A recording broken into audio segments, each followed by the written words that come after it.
I was thinking about Jose Caballero the other day, and he's such a little pest. I think I've called him a little pest in the box, on the base path, wherever. He's causing slight ruckuses against other teams, specifically with the Nationals last week. But I think the word I really want to use to describe him that we don't use enough in modern society is rapscallion. I think Jose Caballero is a rapscallion.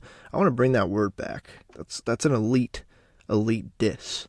And I feel like it hasn't been used in a century, like maybe early baseball is the last time it's been used in a baseball context. But rapscallion, S tier word. I think it's something you don't hear every day, and everything's got to come back in style, right? So I'm calling Jose Caballero a rapscallion. I'm officially going to petition for that word just to be brought back in modern society. I don't know who to petition for this. Maybe just the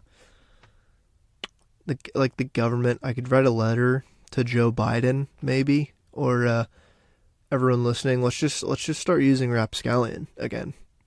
This is officially the number one rapscallion advocate podcast on the internet. I'm not afraid to take that stance. All right, not afraid.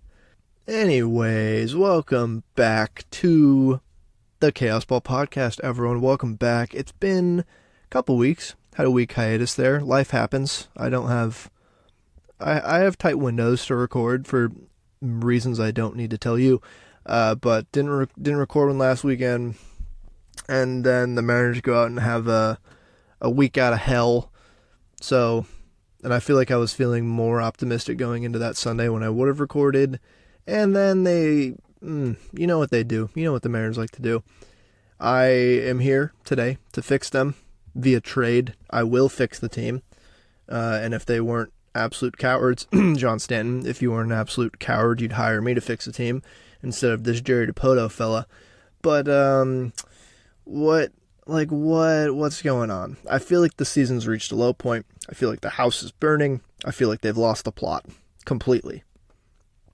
And Domingo Germán threw a perfect game the other day, just kind of rubbing salt in the wound. Like, Mariners fans were potentially at our lowest point that day. And then it's not only that Felix Hernandez and his streak of being the last one to throw a perfect game is now over, which,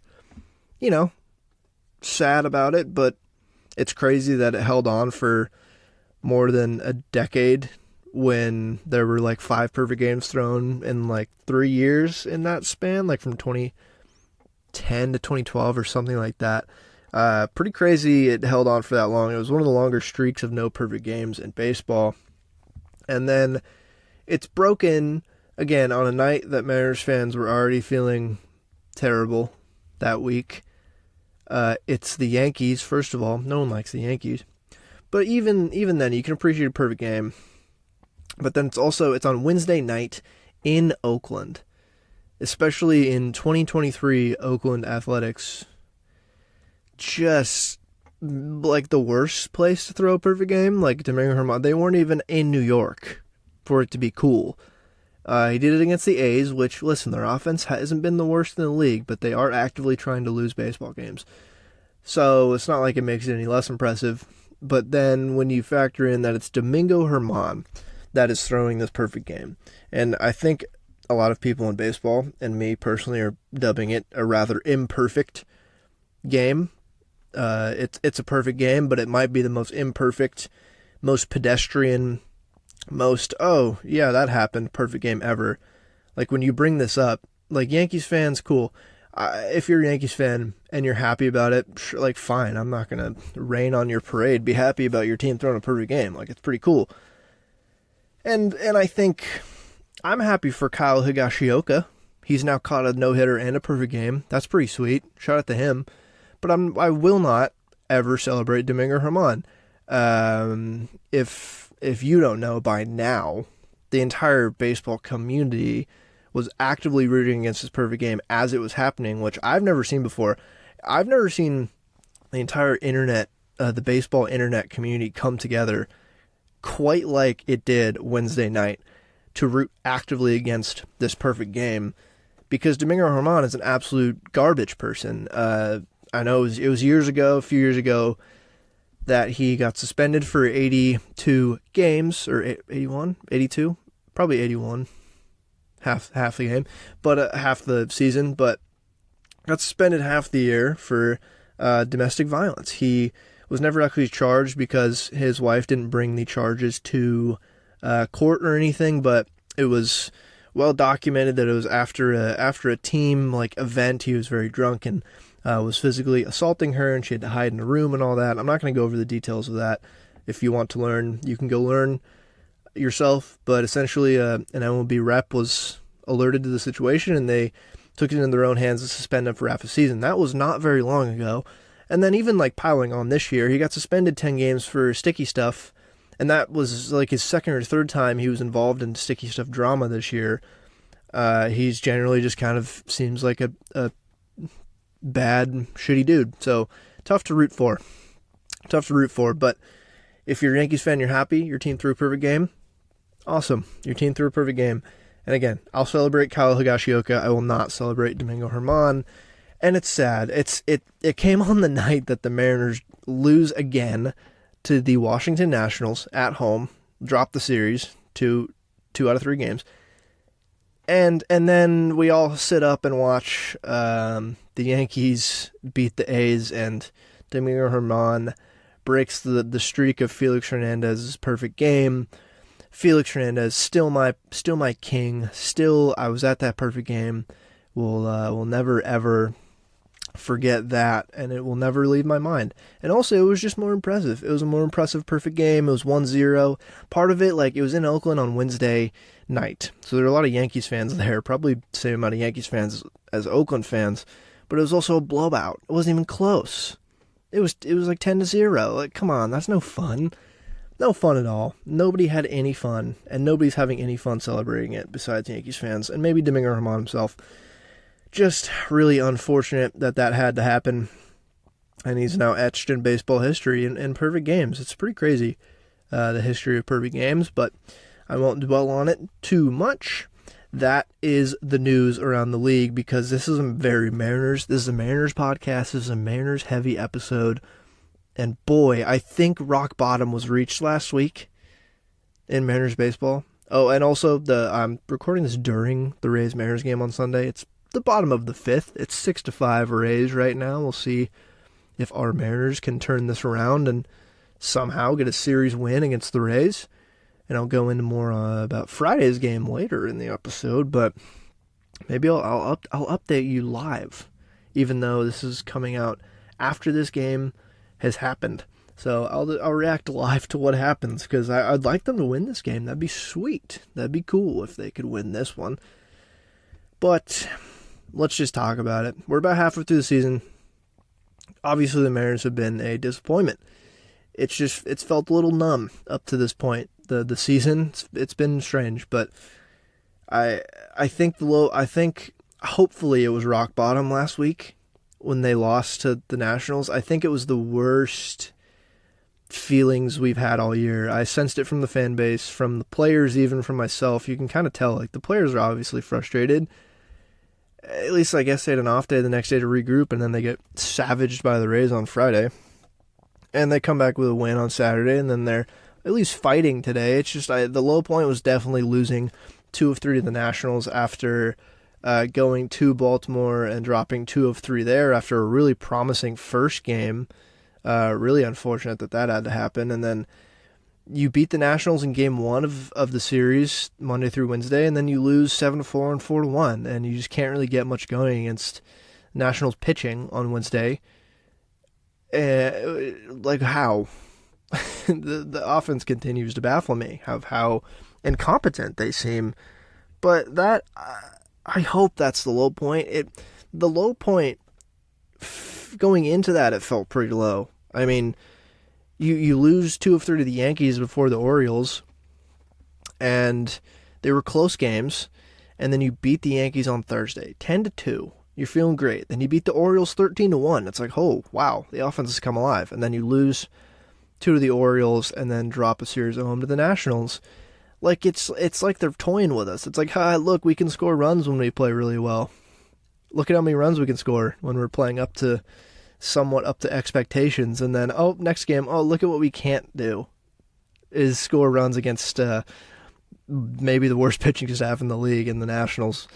They're just toying with us. The Mariners are just torturing us.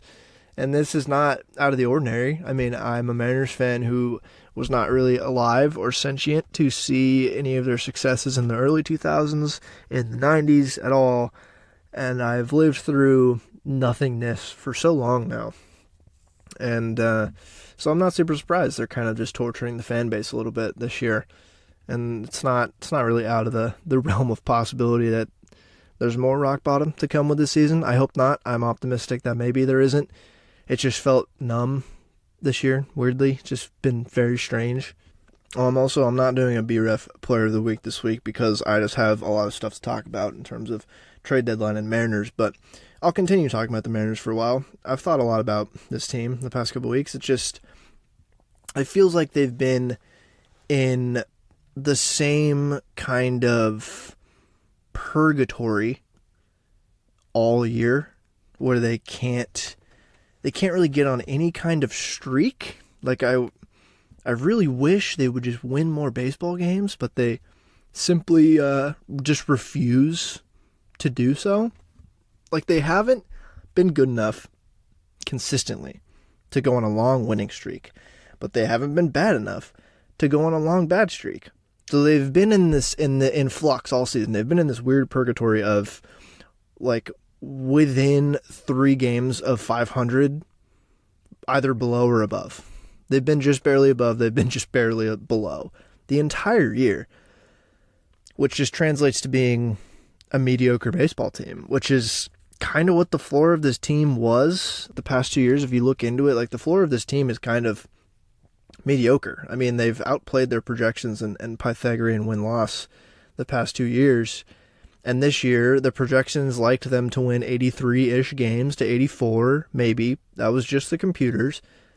And they've constantly outplayed the computers the past couple of years, and maybe it's catching up with them this year. It's strange because they've hovered around 500 all year, and yet the vibes of the fan base and the team all seem like they're 10 games under 500 and completely out of the playoffs, and they're just not. That's not the case.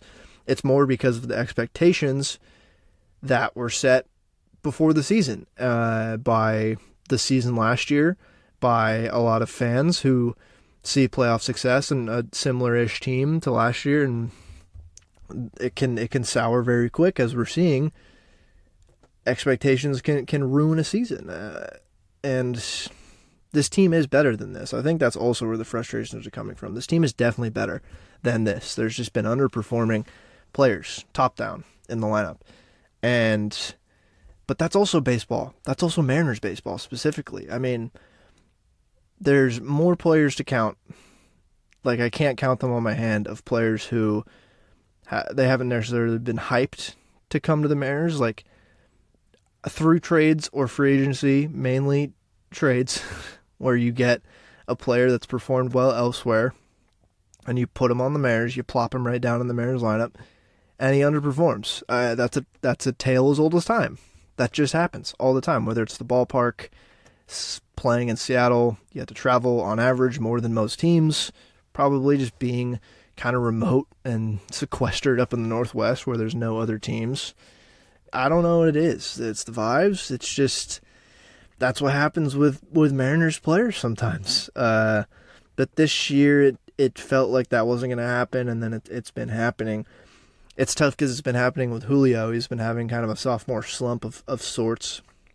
Still been a great player. Still obviously going to be a great, awesome player. I'm not worried about Julio. It's just when you don't improve the team as much around him, and you're kind of banking on him being like a 6 to 7 win player in his second year to, float the offense through the season. That's high expectations. I mean, there's been so many examples of rookies who've come out of the gate, lit the world on fire, and then cool off a little bit, and then found it again.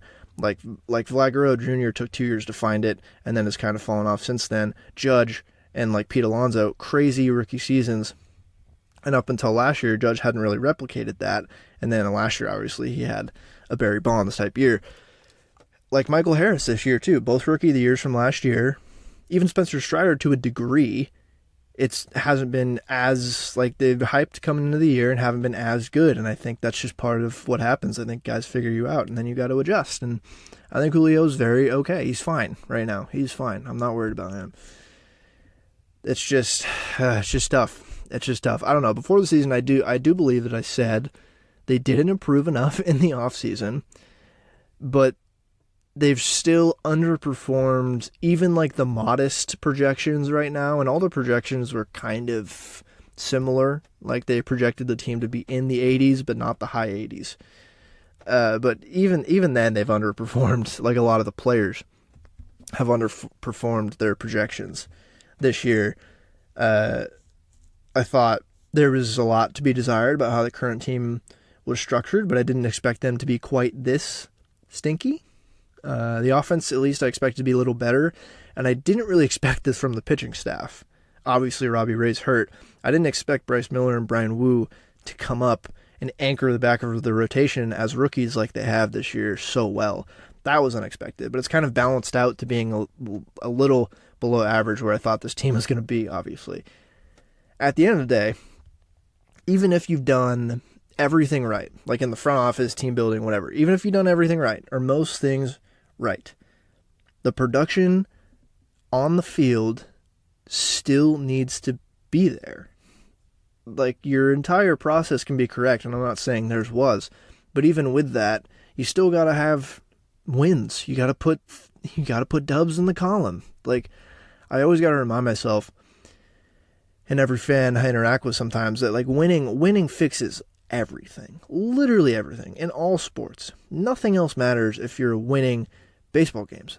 Just do that. Like, there's nothing else matters. Like, there could be turmoil, there could be underperforming. All of the stats of all of these players could be the same, and if they're 5 games above 500, it doesn't matter right now because they're winning baseball games. It's just the fact that they're not. And the way that they're losing, they're just kind of playing losing baseball. Like, the vibes are just of a mediocre to bad baseball team right now. Just like careless base running errors on the defensive end that shouldn't be happening if you have a coach like Perry Hill and focus, I guess. I don't know, underperforming at the dish, non-competitive at bats. Just really, really tough stuff for a team that was playing winning baseball over their projections last year and even 2 years ago. But this team on paper might be better than last year's team, probably better on paper than the last 2 years. But this year's team just doesn't really want to win baseball games like the last 2 years.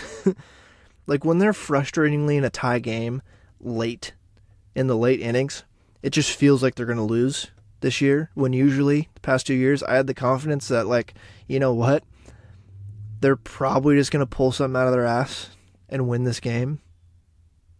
You know, it just doesn't feel like that this year, because I don't think we can sit here and pretend that the play on the field is that different this year from the last couple of years. And I'm not talking about the results, but like the situations they're finding themselves in are very similar to the last few years. They're just losing more of those games that they would have won the past couple of years, and the vibes are awful right now. Like the Rays game on Friday, the 15-4 loss. Honestly, a great example of what I'm talking about. This feels like a Mariners game right out of the book of Mariners victories from the past couple of years, because you have a hot start and then you cool off. You have a hot start and then you cool off, and it's all of a sudden it's 4-4 in the 6th inning. And it's 4-4 in the 6th inning. You had some good offense early. You look at it right there. So they take the lead, they give it up in classic Mariners fashion. And it's a close game going into the late innings. Then Scott correctly brings in Andres Munoz to face the top of their lineup in the 7th. He pitches a clean 7th inning. A very clean 7th inning. So we go to the bottom of the 7th. And this is the point in the game. Stop the tape. Cut it right here. This is the crucial point in the game where last season, I feel like somehow, even if the Rays were the best team in baseball last year, somehow they find a way to win this one, and we go home happy. This season, at that crucial point in the game, I had little to no hopes that that would happen. I sat there in front of my TV and knew that the last 2.5 innings would likely end in pain. I didn't know what would happen, obviously, but that's exactly what happened. I didn't know to the extent, but the Rays then put up 11 runs and win 15-4. I mean, they put up 15 unanswered after the Mariners jump out to an early lead in the second, 4-0. That is the crucial point in the game was the 7th inning where no one scored any runs, and then you come out in the top of the 8th and give up 8 runs, and it's obviously over. Like that, I don't think that happens last year. It's those crucial points this year that they're losing. It's the crucial points in the game where they stick it out, give it to the bullpen, somehow pull some random-ass chaotic run or 2 runs out of themselves late in the game, stick it to the bullpen gives you a little scare, gets your blood pumping, saves the game, you win by 1 or 2, and that's it. And that's usually what happened last year, and it's just not. That's not happening this year. Oh, Tom Murphy just hit a home run in the bottom of the 6th. It's 6-6 now. The offense is alive. Hold on. I gotta do a tweet live. Also, this tweet thing, what is Elon up to? Like, what's he doing? Why is he limiting the amount of tweets I can see on the website where I go to look at tweets? It's like, hey, you wanna use my website that I own where you have to view things and you can post things and view what other people post? No, sorry, you can't really do that much anymore. I don't want you to use my app. Just ridiculous. I gotta tweet a meme and I refuse to pause the podcast for it. He's so back with the Tom Murphy face. Tweet. Little peek inside the curtain. Oh, I haven't reached my rate limit today either. That's a change. Tom Murphy's so jacked. I think I talked about this, but God, I saw him in San Diego in a very tight athletic shirt, and God damn, he's huge. Like, he is massive, and he's hitting way better now. He started off the year terrible. I wasn't super worried because he was just coming back from injury, and look, he's hitting better. He's had a great week of baseball. So, okay, back into the Mariners. It's now tied, but back into it. I think I'm done talking about how they lose those games. I mean, they lose the one-run games for some reason now, but a lot of people have now pointing to firing Scott Service and yada, yada, yada. I'm not, in favor of doing either.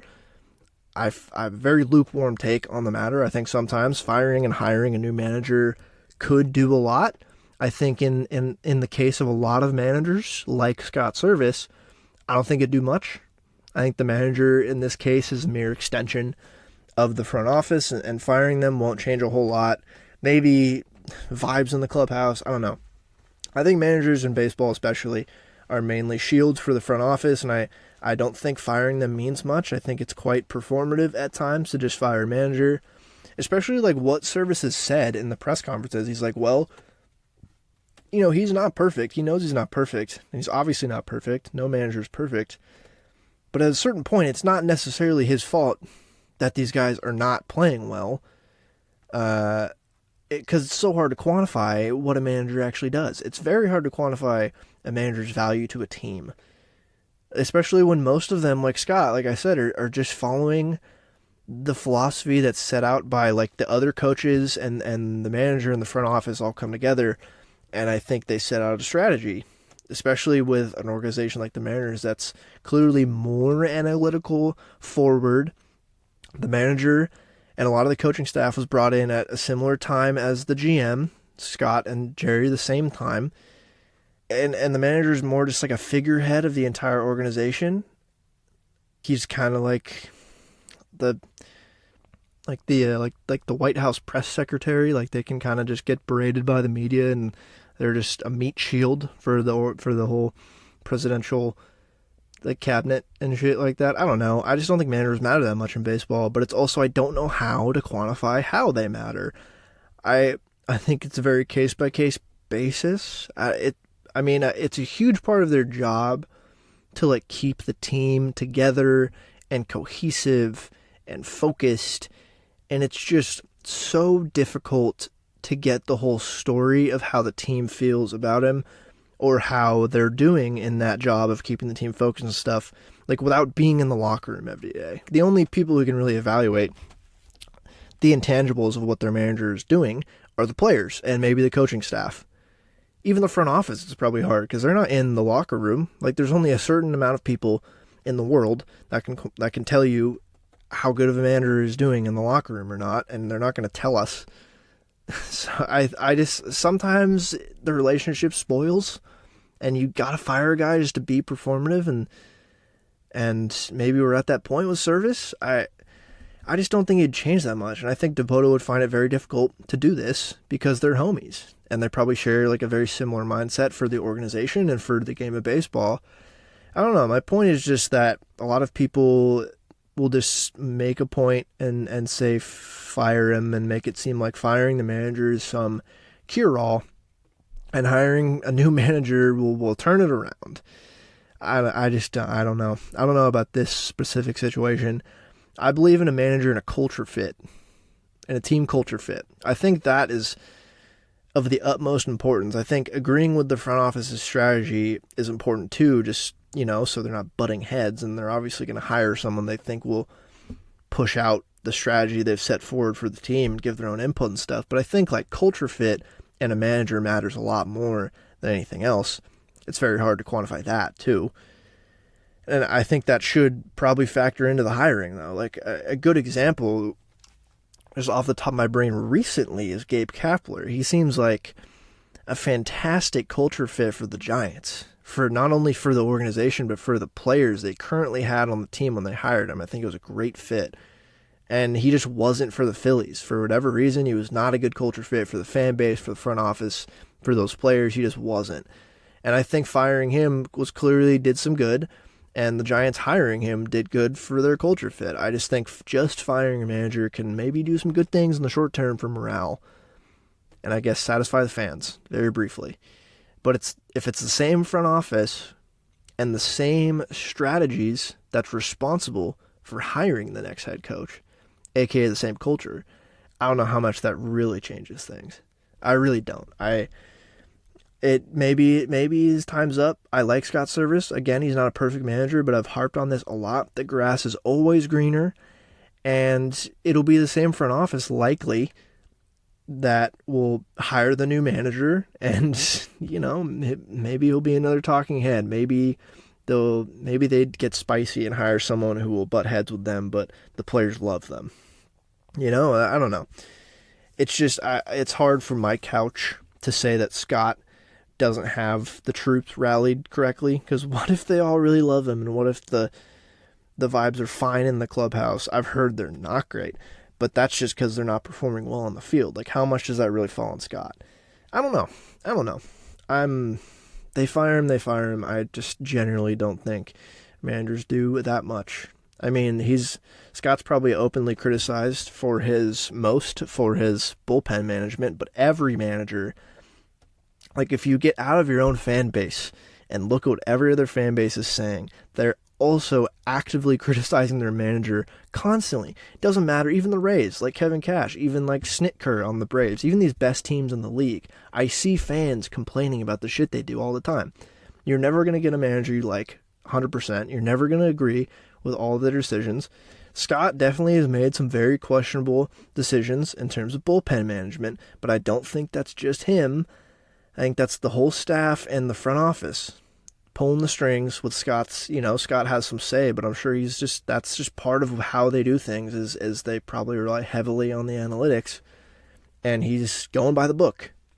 And I don't like that 100%, but it's just not totally on him. It really isn't.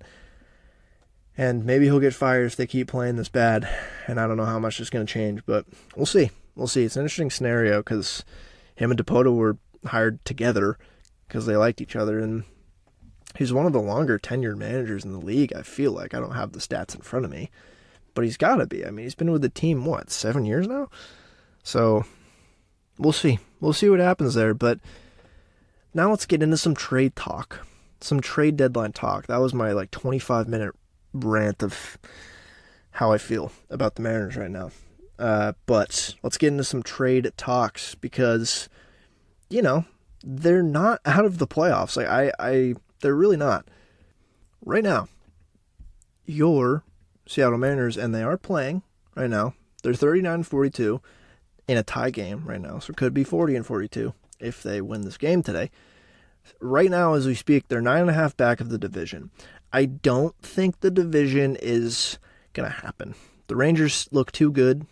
The Astros look still comfortably, at least, better than the Angels and the Mariners. Even with the Angels right on the Astros' tail, I still believe in the Astros a little bit more than the Angels, even though Shohei Ohtani is by far the best player in baseball. I don't even think it's close. And the Mariners, I just don't see it. I don't know. They could make the leap. 9.5 back in July is a lot. It is a lot. Crazier things have happened, though. It's the wild card. It's this third wild card spot that the wild card in general, they're only 5.5 back. And that's of both wild card spots. The top is with the Orioles right now, but the Astros and the Yankees are tied for the second and third. Then you got Toronto's 1.5 back. The Angels are 2.5. Boston's 3.5. Cleveland is 5. And the Mariners are 5.5 back right now. That's not very far back. I mean, you don't need a 13, 14, 15 game win streak to overcome that deficit come September. It's the start of July. There's plenty of time to do that.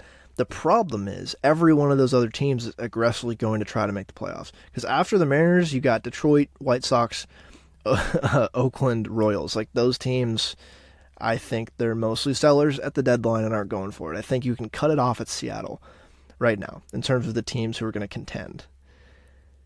Seattle's going to try. Cleveland's going to try to win that division over the Twins. Red Sox, I don't know what the Red Sox are going to do because they could theoretically make the playoffs, but they're so far back in their own division. I don't know. Could just be an all AL East wildcard game. My point is, they're not that far back in the wild card. They're really not. Now's the perfect time to start talking trades, obviously. Start of July. And now the trade talks are ramping up. There's been a couple random ones. The Angels made 2 kind of under the radar depth moves, which were fine. But we're now trying to get into the thick of who's going to be sellers, who's going to be buyers. I talked about that a couple weeks ago. We're getting more clear of a picture of who the best players at the deadline are going to be, who are the main sellers, who are the buyers. Oh, and the Rangers traded for Aroldis Chapman. I had that on my sheet today for this podcast to say, because I'm not really going to talk about pitching availability. The Mariners could go out and get a depth rotational arm, maybe a throw-in in a bigger trade they do. But I'm not going to talk about the team that. They're not going to be aggressive buyers on pitching, obviously. But I was going to say Scott Barlow and Aroldis Chapman of the Royals will probably move. And I thought they would both just go to the Rangers, but they just got Chapman, which is a big dub for the Rangers. But that being said, I have a spiel about why. Before I get into the trade talks, the 3-team wildcard change that MLB made has completely changed the deadline and changed it significantly. There are so many teams that you could say are, quote, contending for the playoffs because you added an extra wildcard spot and you're creating a lot of potential buyers at the deadline than sellers. And going forward, I don't think there are going to be these huge deals or huge hauls for these amazing guys. Soto's kind of an outlier, but I think we'll be seeing more mutual swaps of strength between contending teams rather than just picking the good players off the bad teams. I do think there will still be plenty of that, again, like we saw with Chapman and the Royals. And I still think plenty of that will happen, but I think it will happen less because there's just more contending teams. And so I think swaps of strength between contenders will be in. It'll be in. That'll be the move. Because there's just more teams trying to win right now obviously, than if there were just 2 wildcard spots. And it's a good thing. It's a really good thing. I mean, if I look at the standings, I can't really pinpoint that many teams that are not trying to win. I mean, the White Sox, God bless them, they are trying to win. They're not good, but they are trying. The Tigers, kind of in the middle ground. I think they're still in a rebuild. Happy to keep rebuilding. Royals, obviously not. Still rebuilding. Thought they'd be better than this. So I'll give you like 2 right now in the AL that aren't trying to win, and then the Oakland A's, toss them in. That's 3. 3 in the entire American League who are not really trying to win. Otherwise, every other team is trying to make the playoffs. All the AL East teams are all better than the AL Central teams. They're trying to make it. Minnesota and Cleveland are trying to win that division with the White Sox again.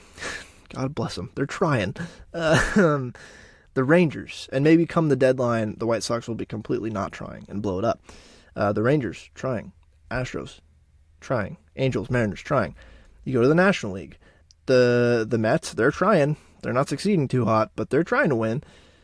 Nationals, no. That's 1 from the National League. The Rockies, I'm putting the Rockies in their own category. I don't really ever know what the Rockies are doing. They're wildly confusing. I just have no clue what they're ever up to. And then you have the NL, all the other NL West teams are contending, and NL East teams are trying to contend. NL Central, the Reds, I guess, are trying to contend now. They're just happy being in first place. They're not exactly going to go for it, I don't think, at the deadline. But they have a crazy, cool, young team that's in first. Like, the Brewers are trying to win. The Cardinals are in last place, and they're trying to win. The Cubs are trying to win. The Pirates probably not. Similar to Cincinnati, where they were probably better than expected right now, but maybe they'll go for it minorly. I don't know. There's like 5 or less teams that are really actively not trying to make the playoffs. And I think it's great for baseball, honestly. So the Mariners, they're close enough, and I don't think they push all the chips in for this year and completely like mortgage the future. Like, I don't think they'll move Harry Ford. They could. I don't think they will. Harry Ford, Cole Young, those type of guys like Gabriel Gonzalez, I don't know if they move them. There's potential for moving Hancock, or I don't even know. I just don't think at the deadline now you're going to get as much value for those low-end prospects as you might have in the past. I think teams are looking for more Double-A and up, close-ish to MLB ready guys right now. I think that's what a lot of teams are looking for. I think that's what the Mariners should also be looking for if they're getting any prospects back for any trades. So the Mariners standing at the deadline, I don't know exactly what they're going to do. Clearly, they should try to go for it. You have a pitching staff that is ready to win. You have a pitching staff that is one of the best in the league and will carry you in the playoffs if you give them the opportunity. They've been awesome. They are awesome. That's your biggest strength. You got to address the offense. You came into the year with Cooper Hummel and Tommy La Stella at the DH spot, and spoiler alert, that didn't work out. Spoiler alert, AJ Pollock signing, like many, including myself, said it was like, nah, it's been worse than that. He's been terrible. Thank God Jerry Kelnick's been good. So AJ Pollock hasn't had to play that much, thankfully. Colton Wong, nobody really saw this coming. He's been hitting the ball a little bit harder recently, but God, it's ugly. And Jose Caballero, I like Jose Caballero. I'd rather him not be the starting second baseman. I think he's a great utility man for the future. I don't think he's a starting second baseman on a contending team. And I like the guy. A lot of teams have relief pitching. The Mariners probably won't go for that. One, they don't need to pay for relief pitching. They can just pick up a Trevor Gott or Justin Topa and turn them into a good reliever. They don't need that. Their pitching is great right now. It's just a tough position because the farm is kind of thin for the Mariners. The prospects down in A-ball are good, but again, you're not gonna get a huge haul for them like you would in the past. That means they'll have to trade more from the big league roster. An obvious move would be to trade from their biggest strength, the pitching staff, to bolster their biggest weakness, the hitting. And I hate to drop these names on y'all, but it might have to be done. There's obvious value in Bryce Miller and Brian Wu, and maybe they move one of them. I don't know, maybe. I think Logan Gilbert has a tremendous amount of value. He's proven he can do it. He's proven he's good. He's young. He's still team controlled. I think he hits ARB next year. I think almost specifically for like the Cardinals.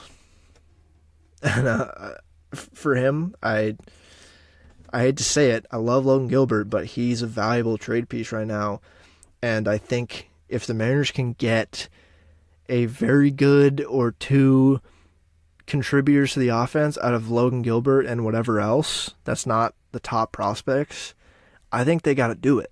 Like, I think we've reached a time where I think George Kirby is the future and who they will end up paying and hopefully extending. And Logan Gilbert, I love Logan Gilbert. I don't know if they're going to want to pay him long term after they're like paying Kirby would coincide, at least arbitration wise, would coincide with Robbie Ray and Luis Castillo's deals. And then you got to think of Brian Wu and Bryce Miller after that. And if you can just keep producing pitchers like this, it's not like Logan Gilbert is expendable, but he's a pretty valuable trade piece right now. He is. The other two names, Paul Sewald and Teoscar Hernandez, are really intriguing because Paul has one more arbitration season and then he hits free agency, and teams always want to buy relievers at the deadline. And again, that would be mortgaging one of their strengths into an offensive player. I think they could afford to lose Paul Sewald. I think they could afford it. And it's intriguing because, yeah, you got one more season with him arbitration-wise, and you got to figure it out. And Teo is expiring, obviously. I think the best move for them right now is moving Teoscar Hernandez. Like, move him for a more team-controlled hitter, hopefully, for a contending team that needs some power against lefties from out of DH or right field. I think both of those guys have a lot of value as opposed to like other vets like Pollock and Wong. Those guys are DFA right now. They have no value. So what teams could the Mariners go to for help in the offense? The first team I picked, we just played, the Nationals. I think the Nationals have two guys. Yaimar Candelario is definitely going to get dealt at the deadline. He's a hot name to bring up right now. He's been really good at the plate. He's an unrestricted free agent after this season. Like, this is expiring. He's been playing a really good third base defensively, which the Mariners don't necessarily need, but he's been swinging a great bat. Could fill the DH/backup third base, first base role that I've been screaming at them to find just for this season, though. It'd be a rental. So I don't think it'd take much. You could give the Nationals a prospect, maybe, for this. I wouldn't give up too much since it's, again, it's a rental. I don't think the Mariners trade for him. He would help the team.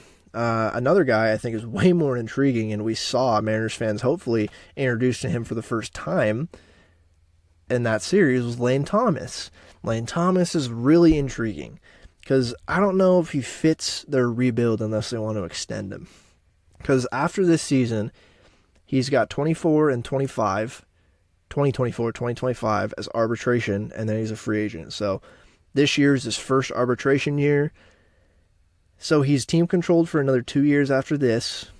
Do the Nationals keep paying him an ARB and let him go? Do they extend him? Do they think he fits their rebuild? He might be slightly ahead of their schedule. Maybe. And you give him, I don't know, you give him Wu or Miller, and maybe they give you Lane Thomas. I think the Mariners are likely going to end up losing one of their major league pitchers in the trade deadline this year because starting pitching is so valuable right now. They could get probably a lot more than in the past years because starting pitching is the most valuable thing in the world right now. Partially because there's not like a dynamite list of guys available at this deadline pitching-wise. Like there's Blake Snell, potentially Aaron Nola, I don't know who else, Lucas Giolito. There's not like a whole huge amount of pitching depth at this deadline. And the Mariners have not the best pitching depth, but sometimes you got to do it to them, and Lane Thomas is good.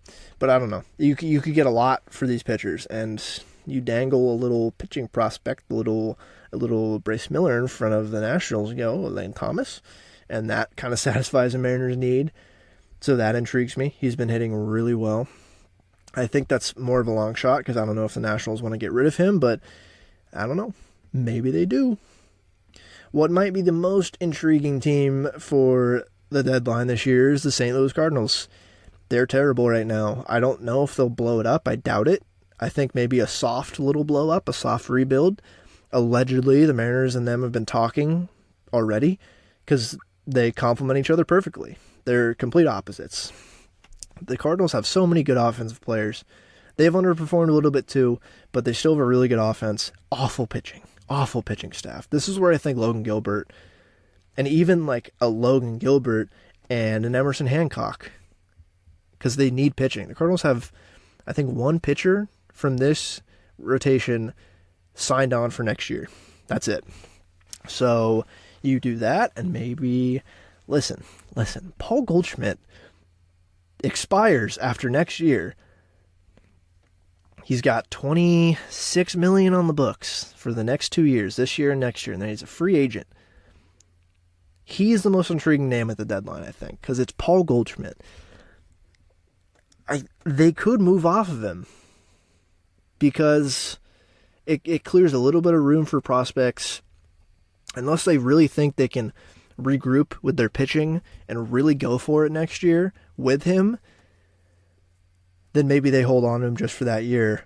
Maybe they don't. Maybe the Mariners offer them a good young pitcher and a pitching prospect that can address some of their needs for this season and next year, and they move off of his contract and just let it go.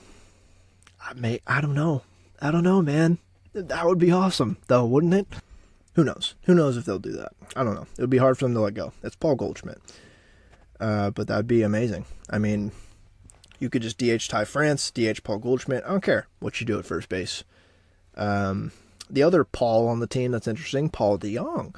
I think Paul DeJong is way more doable for the Mariners. I think he's got 2 club options after this year. Let's see. Yeah, 2 club options after this year. So theoretically, team controlled for another 3 years, or 2 years after this. He's on arbitration right now, making $9 million. The club options for 12.5, and then 15 the next year, and I think that's worth it for what Paul DeJong can offer you. He's still proven to be a solid hitter at the plate. Definitely help the team right now. He can play second base. He can play shortstop. He can DH. Not super expensive. I think that's a decent option. The Cardinals also have an outfielder problem. I think they'll probably move one of their outfielders just to make room for like Jordan Walker, who's come up, and they have a lot of other good outfielders.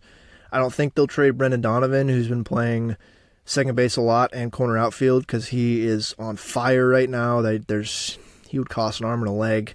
Doubt they'll move Brendan Donovan. Definitely they won't move Jordan Walker. Maybe they'll move Tyler O'Neill. I don't even want Tyler O'Neill, if I'm being completely honest. Who I really want is like Lars Nootbaar. He's been just about average this year at the plate, but I think he's better than this. He can play all the outfield positions. He's team controlled. He kind of checks all the boxes. It'd be hard for him to get him, but there's a little leverage there. Like the Cardinals need pitching. The Mariners need another outfielder / DH and some offensive help. The Cardinals kind of have to move off of one of their outfielders this year just to clear some room. I think that could be done. I don't know. The Cardinals are really intriguing, and maybe we do see a trade. I think Paul DeJong is intriguing. I think Paul DeJong would be a less expensive option, and you could give him, I don't know. I don't even know what you could give him. But that's the Cardinals. The White Sox also have a couple. They have mainly a lot of relievers and like Giolito, who will probably get moved. Mariners won't really jump for those, probably. But I've floated the idea of Eloy Jimenez out there. I've talked about him multiple times now. He is team controlled through 2026 with 2 club options in the last 2 years, like Paul DeJong. I still think he's a good hitter, and only really a good hitter. A perfect DH, really. I think it could be done. I don't know if they'll do it, but I've talked about this before. I don't need to hit on Eloy more. I've talked about him quite a bit on the podcast. Who else on the White Sox? Tim Anderson is, I don't know what he really does for me at this point. He has one more club option next year, and then he's a free agent. Like, could be seen as a rental for some teams. I don't know. I don't know about TA.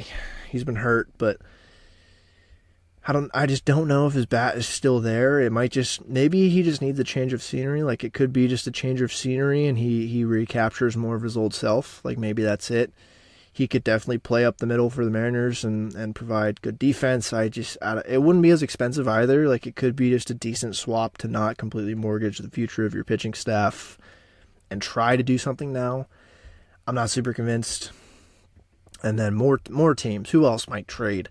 The Mets, Tommy Pham, who's been hitting pretty well for the Mets. He can play all outfield positions. He's on an expiring deal. The Mets are probably both buyers and sellers at the deadline. They're just cluttered right now, position-wise. Tommy Pham is also just kind of generally really bad vibes, so I don't know if I really want him for that reason. Maybe they move off Mark Canha, clear some room, get a little money off the books. I don't know. I don't know what the Mets will do. I wonder if the A's will move any position player. Like, Ramon Laureano will get moved, but he doesn't really do much for me offensively. Maybe Seth Brown? He enters arbitration next year, and no matter what, that would mean paying him more than the league minimum, so maybe they just get rid of Seth Brown? I don't know. I don't know if the A's do anything. Before I get out of here, I do want to talk about one more team, the Reds. I've talked about them a little bit before. Their infield situation is really interesting. Maybe we could take away one of their infielders, like, I don't know, Jonathan India. Potentially, he's more in line to get paid sooner than the other ones. Like, Spencer Steer is a rookie, Matt McClain and Ellie De La Cruz, rookies. Zero chance they move Ellie De La Cruz. I doubt they even trade McClain. He looks great. If they really think they can contend right now and want another pitcher, or like a Paul Sewald that could help them in the bullpen, I don't know. I don't know if they move any of their young infielders, since like Encarnacion Strand has come up and is playing the corner outfield now for them too. Maybe that doesn't work out, and he really needs to be at third, and Ellie needs to be at short, and McClain needs to be at second, and India needs to be on the Mariners. Maybe that's just how it's going to have to happen. A Brian Wu or Bryce Miller could be a very interesting prospect for them. It fits their timeline-ish. Young pitcher. They need good pitching. Both of them have proven so far they can hack it in this league. And maybe they move off their infielders. I wouldn't do anything if I were them. To be honest, I'd sit right where I am, not mess with anything. But maybe they want to move India. Who knows? India would be cool. I would like Jonathan India on the Mariners. That would be a cool trade. And I don't think they'd trade Joey Votto away right now. That'd be kind of a weird thing for them to do. And that's the other team that, like, maybe they just don't do anything. Maybe they do want to trade one of those guys. I don't know. In the coming weeks, I think we'll even clearer see, like, who the biggest targets are officially, what teams are thinking what. Like, the insiders will tell us things, and I'm assuming we'll start to see some trades soon. But those were kind of the teams and the names that I did a little bit of research on, more just they came into my head, like that would make sense. Oh, another one before I go. Ryan O'Hearn of the Orioles would be super interesting. He is having a fantastic year with the Orioles. He can DH, he can play first base. One more arbitration year after this year, then he's a free agent. So maybe the Orioles extend him. Maybe they mortgage him right now for a little bit of pitching. They need a little bit of pitching. Young pitching as well would be valuable to them right now. They need it. Like Logan Gilbert, Brian Wu, Bryce Miller, Emerson Hancock even, and another guy. I don't know. I think some regression is coming in his stats, but he's having a fantastic year.